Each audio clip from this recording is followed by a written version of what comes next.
ഈസാ നബി അലൈഹി സ്വലാത്തു വസ്സലാമിൻ്റെ പ്രബോധന കാലം കഴിഞ്ഞ് 6 നൂറ്റാണ്ട് പിന്നിട്ടു. സന്മാർഗത്തിൻ്റെ തരോദയത്തിന് സമയമായി.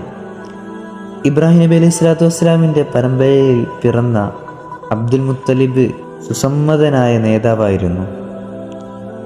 മക്കയിൽ എല്ലാവരും അദ്ദേഹത്തെ ആദരിച്ചു പോന്നു. സ്നേഹത്തോടെ പെരുമാറി, വാക്കുകൾക്ക് വില നൽകി. അദ്ദേഹത്തിൻ്റെ പുത്രനായിട്ടായിരുന്നു പ്രവാചകർ മുഹമ്മദ് മുസ്തഫ സല്ലല്ലാഹു അലൈഹി വസല്ലം തങ്ങളുടെ പിറവി.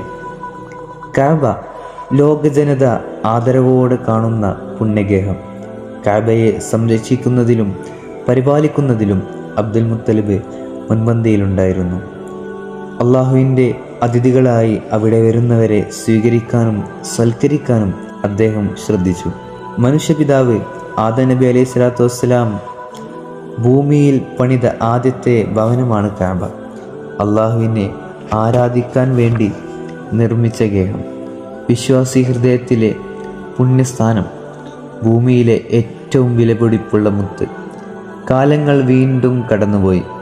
കഅബയുടെ ചുമരുകൾക്ക് കേടുപാടുകൾ വന്നപ്പോൾ അള്ളാഹു ഇബ്രാഹിം നബി അലൈഹി സ്വലാത്തു വസ്സലാമിനെയും മകൻ ഇസ്മായിൽ നബി അലൈഹി സ്വലാത്തു വസ്സലാമിനെയും അതിൻ്റെ പുനർനിർമ്മാണത്തിനു വേണ്ടി നിയോഗിച്ചു.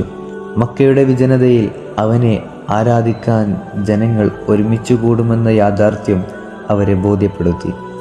കഅബയുടെ സമീപത്ത് വെച്ച് ജനങ്ങളെ ഹജ്ജിലേക്ക് ക്ഷണിക്കുവാനും അള്ളാഹു ഇബ്രാഹിം അലൈഹി സ്വലാത്തു വസ്സലാമിനോട് കൽപ്പിച്ചു. ഇന്നും ഇബ്രാഹിമി സ്മരണയിൽ ഹജ്ജ് കർമ്മം നിലനിന്നു പോരുന്നു. എല്ലാവരും കഅബയെ ആദരവോടെ കണ്ടുപോന്നു. തലമുറകളിൽ നിന്ന് തലമുറകളിലേക്ക് ആ ഇഷ്ടം പടർന്നു. പക്ഷേ ഇബ്രാഹിമി ചര്യ വിസ്മരിക്കപ്പെട്ടു. അള്ളാഹുവിനെ ജനങ്ങൾ മറന്നു. അവർ ബിംബാരാധനയിൽ മുഴങ്ങി. കഅബയിലേക്ക് തീർത്ഥാടനം നടത്താൻ ലോകത്തിൻ്റെ നാനാദിക്കുകളിൽ നിന്ന് ജനങ്ങൾ ഒഴുകിക്കൊണ്ടിരിക്കുന്നു. ഇത് പലർക്കും രസിച്ചില്ല. കഅബയോട് വിരോധമുണ്ടായിരുന്ന യമനിലെ ഭരണാധികാരി അബ്രഹത്ത് ജനങ്ങളെ തടയാൻ ശ്രമിച്ചു. കഅബയുടെ രൂപത്തിൽ യമനിൽ തന്നെ ഒരു ദേവാലയം പണിതു. കെട്ടിടം സ്വർണം കൊണ്ട് പൊതിഞ്ഞ് മനോഹരമാക്കി. എല്ലാവരെയും അങ്ങോട്ട് ക്ഷണിച്ചു. തൻ്റെ ദേവാലയത്തെ ആദരിക്കാനും ബഹുമാനിക്കാനും അബ്രഹത്ത് ജനങ്ങളെ പ്രേരിപ്പിച്ചു. പക്ഷേ അത് വിജയിച്ചില്ല. ഭീഷണിയും മുന്നറിയിപ്പും വിലപ്പോയില്ല.